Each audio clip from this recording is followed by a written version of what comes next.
Leadership की दो तारीफें बयान की जाती हैं, एक वेस्टर्न वर्ल्ड की है और एक रूहानी दुनिया की।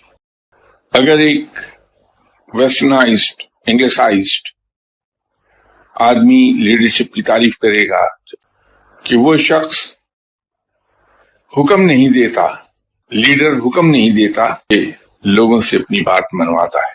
बात खासी गहरी है कि कोई शख्स हुक्म दिए बगैर अपनी बात कैसे मनवा सकता है। उसके पीछे मकसद यही है कि लीडर अपनी जात को पर्सनल एग्जाम्पल के तौर पे इस्तेमाल करता है लोगों के लिए, कि लोग उसकी जात को देखते हैं कि ये क्या कर रहा है, किधर को जा रहा है, इसके अंदर अच्छाइयां कितनी हैं।